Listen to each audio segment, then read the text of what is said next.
What happened during the NATO Summit of Vilnius was nothing short of comical.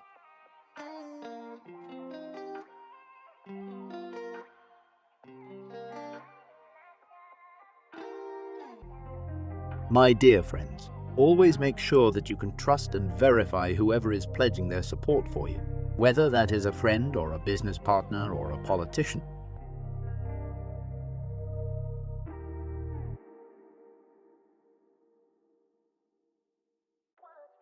In President Zelenskyy's case, neither his friends nor business partners were verified in such case.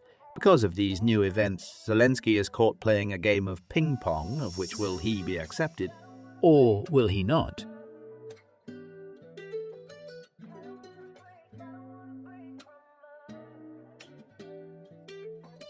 Many times before, President Biden of the United States and his NATO counterparts have gave Zelenskyy reassurance of weapon supplies and a plan for faster-pace acceptance into NATO.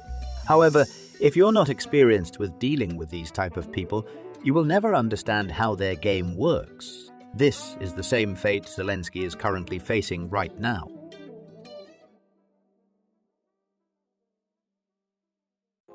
During the NATO summit in Vilnius, Lithuania, President Zelenskyy of Ukraine was met by a brick wall of denial, of which it was made clear that Ukraine will not be in NATO at all, and even received downgraded plans of NATO involvement within his own country of Ukraine.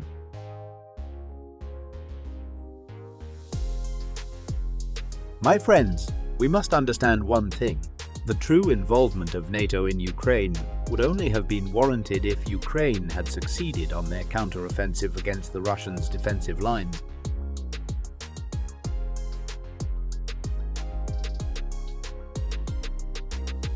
This is because the game that NATO is playing is based off of profits and gains, territorial and economic, against the Russian Federation specifically. And if the starking reality of Ukrainian failure sets into the NATO leaders, they will be forced to pull back supplies and support and focus on an off-ramp away from the Ukrainian subject so they don't have to look back at their civilians with shame.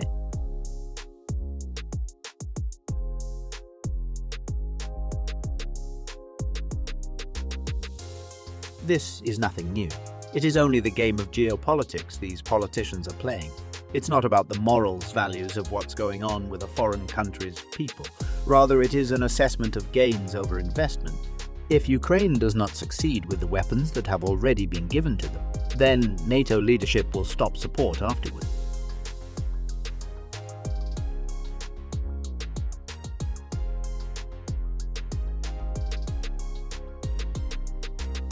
This is due to the fact that if the narrative of the Russian Federation being weak and incompetent falls short, NATO leadership would have no other choice but to find an off-ramp to the situation to save face from their ever-so-frustrated population. As admitting that Western vehicles burn the same way as every other machinery around the world would do heavy damage towards the PR stunt that's currently being played in Ukrainian favor. Keep in mind that the collapse of the narrative would also be supported with overwhelming video evidence of which NATO vehicles are being blown up and/or abandoned.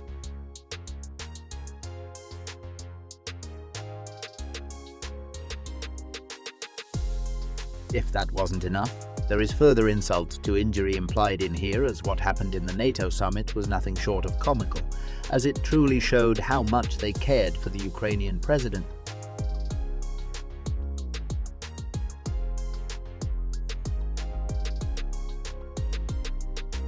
Many of you have seen this picture going around showcasing the president of Ukraine being abandoned by the other NATO leaders during the summit, standing alone, looking at the cameras as each leader is talking and having fun with one another.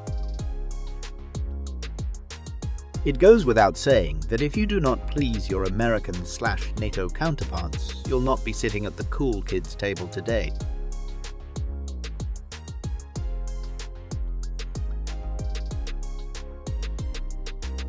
All jokes aside, we must understand that the amount of support that has been given to Ukraine is nowhere closest as much as the previous American history of Lend-Lease, contrary to popular belief.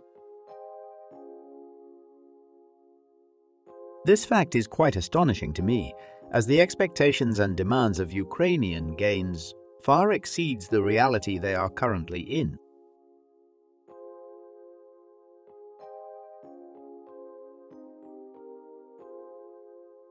Let me give an example of what I'm talking about. During the support and supply of the United States military for the transfers of equipment to the country of Afghanistan during the year of 2003, leading all the way to 2016, the United States has transferred a total of 899,000 pieces of equipment. This included 162,000 communications equipment, 75,800 vehicles, 600,000 weapons, 29,700 explosive ordnance/disposable equipment, 16,200 intelligence, surveillance and reconnaissance equipment, also 208 aircraft. This is the amount of equipment the United States have given to Afghanistan alone, about 899,000 pieces. Ukraine has only received an amount that's equivalent to 1/30th of what has been given to Afghanistan. It surprises me on how the United States expects Ukraine to fight a far stronger opponent with far less equipment, and if you do not gain results, you get resented instead of supported.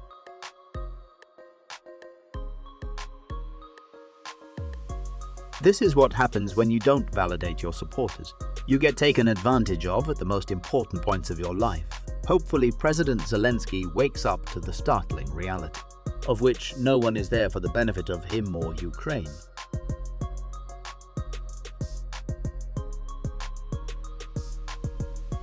The sooner he realizes this, the sooner he can put an end to this conflict once and for all. Let's just hope President Zelenskyy doesn't get any creative ideas on how to drag NATO further into a direct conflict with Russia. But of course, we'll have to see.